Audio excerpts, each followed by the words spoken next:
colar! Hoje a gente vai mergulhar num poema poderosíssimo do século XIX, de Narcisa Amália. É super importante falar dela, sabe? Ela foi uma das poucas vozes femininas que conseguiram um lugar de destaque na literatura brasileira daquela época. E esse poema, nossa, é uma verdadeira jornada emocional. Ele vai daquela dor mais crua, mais visceral, até uma paz super serena. E o que guia tudo isso é uma única palavra: desengano. Vamos lá, vamos entender essa obra.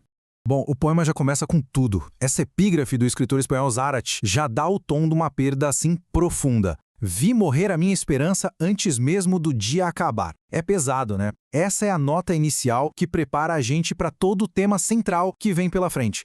Então a nossa jornada começa bem no olho do furacão, no centro do sofrimento. A primeira parte do poema não tenta amenizar nada. Pelo contrário, ela joga a dor na nossa cara de forma bem visceral. Isso é uma característica muito forte do ultrarromantismo brasileiro. Essa exploração intensa do sofrimento pessoal, de um tormento que parece que consome tudo. É só sentir a força dessa imagem. Não é uma tristeza qualquer, uma coisa abstrata. São martírios infernais que literalmente despedaçam o peito. A dor aqui é descrita quase como uma agonia física, além de espiritual. É algo que ataca o centro do ser mesmo. E aí o poema segue com essa metáfora que é fantástica. A vida, a força vital, é como se fosse uma lâmpada, e a chama dela está se apagando. Ela arqueja, treme e expira. Tudo isso por causa do peso de uma ilusão que se perdeu. É a imagem da vida se esvaindo, pouco a pouco. E aqui está ela, a palavra-chave que dá título ao poema: desengano. É muito mais que uma simples desilusão, sabe? É a força que move todo esse tormento. É aquele momento em que a ficha cai de um jeito brutal. A percepção de que uma crença muito profunda era, na verdade, falsa. É essa revelação que despedaça o peito e apaga a lâmpada da vida. Nossa, e esse verso aqui, ele é o clímax dessa dor toda. Na busca pela felicidade, pela aventura, a única coisa que a voz poética encontra é a imagem da morte. E não é uma morte tranquila, não. É a falsa e voraz da sepultura. Como se fosse uma boca faminta, pronta para devorar tudo. É muito forte. Mas é bem aqui que a jornada dá uma virada. Depois de colocar para fora toda essa agonia, a voz poética toma uma decisão. Ela se afasta daquilo que causa dor, que é a sociedade. E esse é um tema super clássico do romantismo, né? O indivíduo sensível que entra em conflito com o mundo lá fora. Esse verso é o gatilho de tudo. Diante do lamento, do brado, da agonia, o mundo ao redor simplesmente não se importa. A multidão é descrita como soberba, muda, fria. Essa indiferença, essa frieza que serve como um empurrão final para que ela escolha a solidão. O que a gente vê aqui é uma rejeição bem consciente. As pompas loucas, os esplendores que a sociedade oferece são trocados por um caminho de solidões.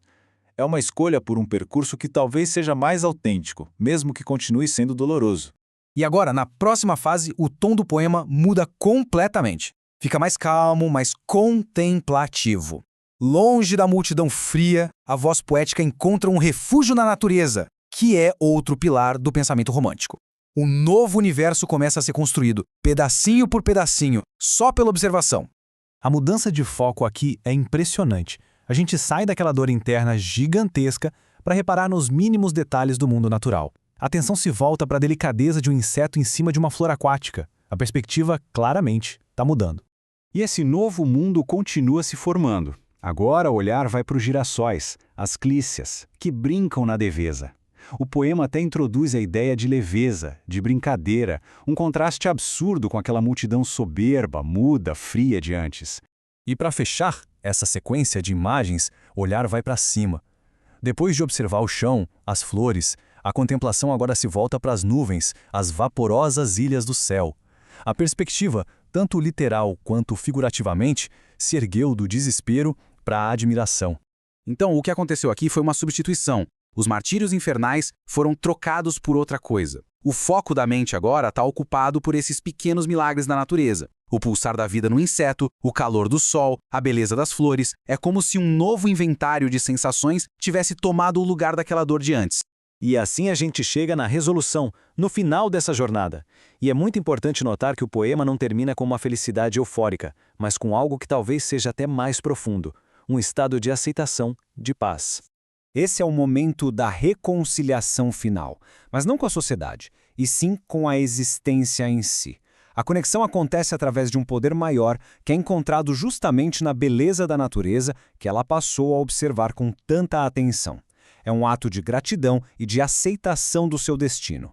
Olha, esse verso final amarra toda a transformação. A morte, que antes era uma falsa e voraz, agora se torna um leito ignoto e mudo, um descanso silencioso, desconhecido. E o mais incrível de tudo, um descanso que pode ser encarado com um sorriso.